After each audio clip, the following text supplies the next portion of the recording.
Hey everybody, stay tuned for the Chazman Show. We're going to go over the box office, and I have to eat a little crow based on my prediction. So stay tuned.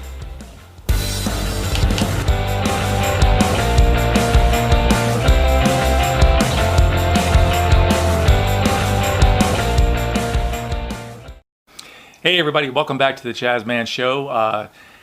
This is the weekend box office review for the week ending, March the 10th, because today is March the 11th, it's Monday. And first and foremost, Captain Marvel made $153 million this weekend. And my prediction was no more than 60 to 65 million. So I was only off by 100 million. So gives you an idea of where my brain was. But there's some rationalization that comes into this, okay? Captain Marvel kicked butt because it's an MCU movie, but also here, this was its competition. And this is all part of the game. This is where strategically production companies, movie distributors, the guys that in the big offices at the ivory towers, these guys plan this out. They know their competition because here's what happened, okay? Captain Marvel had absolutely no competition at the box office this weekend. For example, How to Train Your Dragon in its third week, which was in the second position this week, only made $14.7 million. Okay, so the closest runner-up to Captain Marvel, who made $153 million, was $14.7 million by How to Train Your Dragon. Third position was Medea's Funeral, which was in its second week. It brought in $12 million. The Lego Movie, the second part, brought in $3.8 million in its fifth week. And Alita brought up the rear there in fifth position with $3.2 million in its fourth week. You know what? The standout of this is Captain Marvel, of course, because I was off by, $100 million almost. But Green Book, in its 17th week, still managed to hold sixth position with $2.5 million. That's what happens when you win an Oscar for Best Picture, Best Supporting Actor, etc., etc., etc. And you got stars like Viggo Mortensen and Mahershala Ali in the title roles. That's what happens when you have a great movie. It's called having legs. So this is the test of time. Will Captain Marvel have legs enough so that 17 weeks from now, it's still bringing in money? I'm going to make another prediction. Yeah, it will, but not as much, okay? I'm saying in the 17th week, so we're going to have to fast forward here quite a bit. 17 weeks from now, will Captain Marvel bring in $2.5 million? 17 weeks from now. That's 3 months from, that's almost 4 months from now. That's 4 months and a week. It's 4 months, yeah. 17 weeks would be 4 months and a week, okay, based on a 4-week month, okay? Will Captain Marvel have legs? I don't know. Maybe it will because, in just 3 short weeks, see, today's March the 11th, right? So on April 26th, which is 6 weeks from now, we're going to be all hyped up for Avengers Endgame. Okay, this is the movie that's almost 3 hours long by the most recent prediction by the Russo brothers, or the statement by the Russo brothers. They know how long it's going to run. Okay, so here's my guess, okay?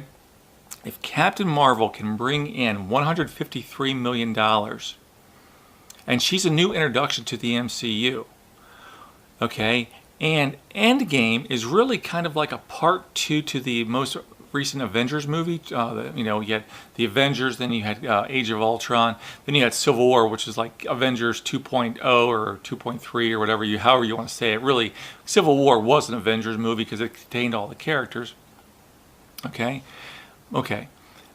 So the Endgame, when it comes out, how much do you think it's going to make on its opening weekend?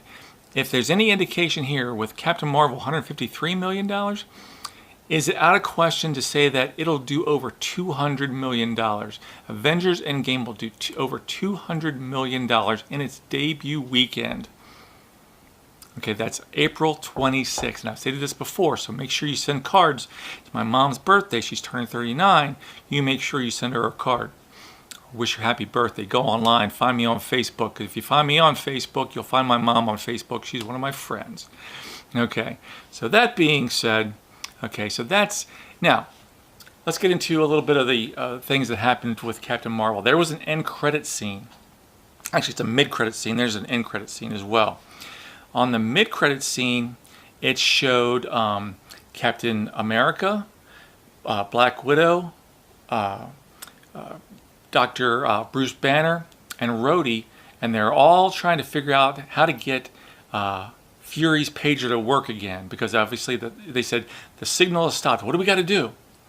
And then then they turn around and boom, there's Captain Marvel going, "Where's Fury?"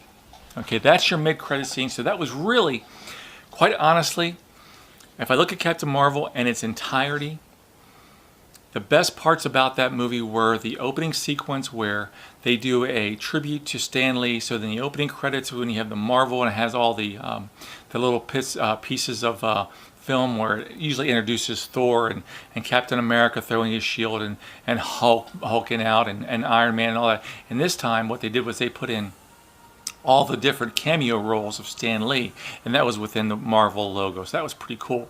That was the best part of the movie. The second best part of the movie for me was the end there, the mid-credit scene, where it kind of gives you another indication of things that may just come, and it's going to tie up some loose ends, get you excited, get you amped for Avengers Endgame. So that's the two best parts of this Captain Marvel movie for me. Now, for you, I'm glad you enjoyed this movie enough to go see it. There were some things in it that just didn't work for me. I'll just say real quickly. The whole thing about, Nick Fury with the eye patch, how he loses his eye to that stupid cat, the Florkin, or whatever, however you want to pronounce it, that didn't work because it was silly. Fury is supposed to be this battle-worn, incredible super spy. I mean, he is the spy, according to Iron Man, Tony Stark. But to lose his eye over a cat scratch? Now, it's an alien. We know that. It's not really a cat. Even, Talos even tells us that's not a cat. Okay, that didn't pay off for me. However, it did the Captain Marvel movie did tie up some loose ends. Okay, so if you watched, and it really relates to the Tesseract. So if you watch Iron Man 2, there's a point where Tony is going through his dad's archives, and he finds a little book. He's going through it, and there's sketches of the Tesseract. Okay? Because Stark had the Tesseract. He found it on the ocean bottom after Captain America. And if you remember the very first part of the Avengers, it starts off, Project Pegasus. Okay, that's the facility that they're in. The SHIELD headquarters as it's getting blown up and where they're doing the testing of the Tesseract and all that good stuff. Okay, so that ties up that kind of loose end. Okay, I'm gonna connect the dots here for you as far as the Tesseract is concerned. Okay, but so Project Pegasus is referred to in the Avengers movie. It's also referred to in Iron Man 2 because Tony Stark, as he's leaving his laboratory downstairs, he says, "Open up all files for Project Pegasus." Okay, so there's references to it a couple times. Okay, so anybody that wants to know the Tesseract, okay, so how did it come into possession in the Captain Marvel? How did it fit in? Well, there's an end credit scene, which is, with the Florkin, the cat, hurling, the fur ball, spitting up the Tesseract on Fury's desk. Okay, but here's the timeline for the Tesseract. Okay, so Odin brings the Tesseract to Earth. Red Skull gets it. He drops it through the plane. It lands on the ocean floor. Stark gets it. Stark starts working on it, examining it. Wendy Lawson comes along, working for Project Pegasus. She puts it into that stealth laboratory that's in space because she's working for the Lightspeed. She's trying to develop a Lightspeed engine, and it's hidden for so many years. Okay, and then, well, Captain Marvel finds out where this Tesseract is, puts it in the Fonzie lunchbox. Okay, and then the cat, the Florkin, for safekeeping, eats the Tesseract. Now the Tesseract is back on Fury's desk. So now, fast forward 30 years, Fury is still working on the Tesseract. Loki steals the Tesseract, and then he gives it to Thanos, who breaks it apart, gets the stone out of it. So that's the timeline that connects the dots for the Tesseract. Okay, so in summation, that's how the Tesseract comes into, that's that's where they tie up all the loose ends there. So that was a good thing for me as far as the movie goes. Outside of that, the introduction of Carol Danvers, not really that great. Some people, like I said, I'm glad you liked this movie. Kudos to you. It was a nice commercial for the Avengers Endgame, and the opening credits with Stan Lee. Those are the things that work for me. Now, will I see this movie again in the movie theater? No, I will not.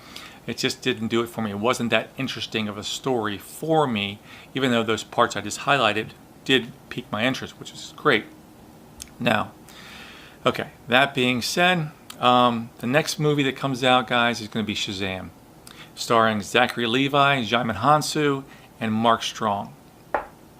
If you want to, there is a 2-minute trailer, so you can see the Shazam trailer. And Warner Brothers is so behind this because they're very proud of this, because this movie doesn't come out for what, 3.5 weeks from now?